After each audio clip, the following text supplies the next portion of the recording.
Allez, on passe au Rules Hammer 40K Aeldari Update. Bienvenue à Rules Hammer, la tentative permanente de donner un sens aux nombreuses règles, capacités et interactions des uns et des autres dans les parties de Warhammer 40 000. Cette semaine, je couvre quelques questions supplémentaires sur les Aeldari. Battle Focus se déplace et se modélise sur le terrain de la zone. Le mouvement Battle Focus a des restrictions lorsque les modèles, donc les figurines, se déplacent sur un terrain de zone. Mais que se passe-t-il si les figurines sont déjà sur le terrain et ne souhaitent pas se déplacer? Vérifions d'abord la règle. Alors, le mouvement Battle Focus a des restrictions lorsque les figurines se déplacent sur un terrain de zone. Mais que se passe-t-il si les figurines sont déjà sur le terrain? Mouvement de Battle Focus à travers un terrain de zone. Si une unité effectue un mouvement Battle Focus et que l'une de ses figurines souhaite se déplacer sur une partie quelconque d'une caractéristique de terrain de zone, soustrayez 3 pouces à la distance dont les modèles de cette unité peuvent se déplacer lors de ce mouvement Battle Focus, jusqu'à un minimum de 0. Cette pénalité s'applique même si chaque partie de cette caractéristique de terrain de la zone a une hauteur de 1 pouce ou moins, mais n'est pas cumulable avec d'autres pénalités que cette caractéristique de terrain de la zone peut imposer. Par exemple, le trait de terrain difficile. Difficult Ground, c'est, je le rappelle, pour vos mouvements normaux de charge et d'advance, vous avez -2. Alors que signifie vraiment souhaiter bouger? Par exemple, si vous utilisez Battle Focus, tous les modèles ne souhaitent-ils pas bouger alors que certains ne le peuvent pas parce qu'ils sont sur un élément de terrain? Je ne suis pas sérieux avec cette suggestion, mais c'est une formulation assez étrange. D'autant plus que si l'un d'entre eux souhaite se déplacer, la soustraction de 3 pouces concerne chaque figurine de l'unité. Alors que faire si vous êtes dans la situation ci-dessous? Donc, le gardien ont des figurines dans le terrain et d'autres qui ne le sont pas. Donc la question c'est est-ce que ceux-là doivent quand même bouger avec le Battle Focus et dans ce cas-là toute l'unité aura -3? Ou est-ce que si cela vous les laissez, que vous faites votre Battle Focus, ceux-là n'auront pas -3? Et il me semble que s'ils rentrent dans un terrain, ils auront -3. Ouais, c'est ça. Donc si eux rentrent de toute manière sur le terrain, ils auront -3. Et s'ils veulent juste se déplacer genre en ligne droite ou tout droit ou en reculant, est-ce que ces trois-là, enfin est-ce que toute l'unité, vu que ces trois-là vont peut-être bouger, et s'ils décident de ne pas bouger, est-ce que toute l'unité aura -3? Sachant que ces 6-là, c'est que ces 6-là que vous souhaitez bouger, peut-être en les reculant un peu, mais tout en gardant la cohésion. Donc sa réponse, je ne suis vraiment pas sûr que la règle couvre suffisamment cette situation. Si l'unité obtient un 3 pour son mouvement Battle Focus, l'unité peut-elle se déplacer tout court? Personnellement, je penche pour le oui. Si vous ne déplacez aucun des modèles déjà présents sur le terrain, mais nous aurions vraiment besoin d'une fac pour clarifier ce point. Et donc ce qu'il propose comme fac par rapport à ça. Suggestion préfac. Si certaines figurines d'unité ne se trouvent pas dans une zone de terrain lorsqu'ils utilisent la capacité de mouvement Battle Focus, alors vous pouvez déplacer ces modèles de la quantité totale obtenue tant que les modèles qui se trouvent dans la zone de terrain ne bougent pas.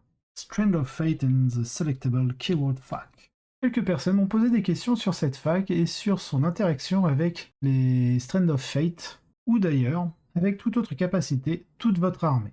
Les personnages nommés sont-ils exemptés des règles qui exigent que chaque unité ayant un mot-clé sélectionnable ait le mot-clé sélectionnable?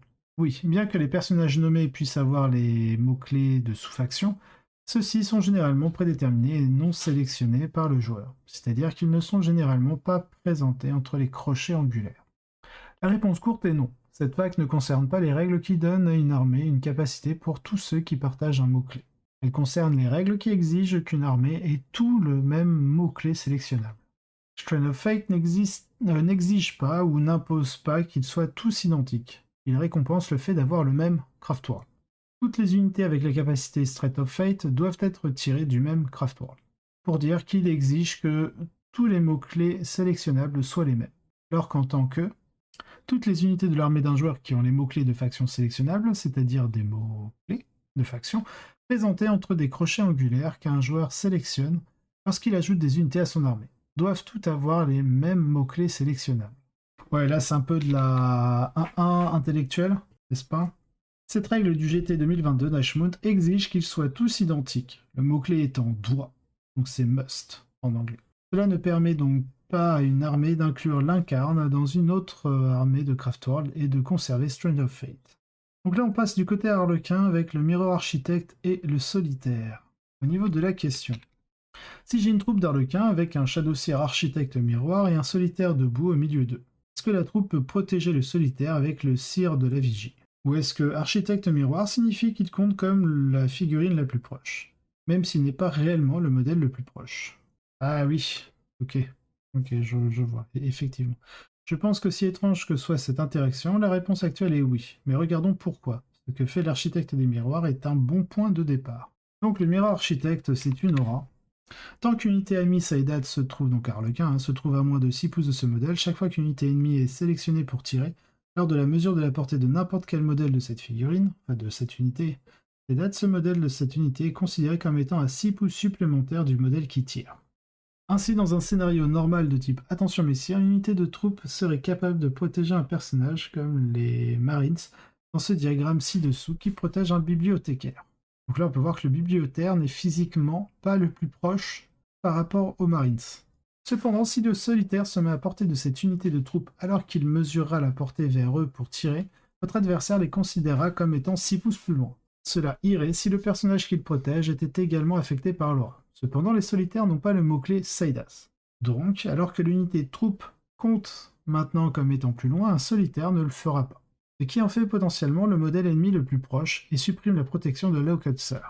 Ça, c'est bon à retenir, parce que sur un mauvais placement adverse, vous pouvez lui dire « T'es pas Saidas, mon gars, je vais te tirer dessus. » Et ouais, mon gars, fallait pas avoir l'architecte miroir.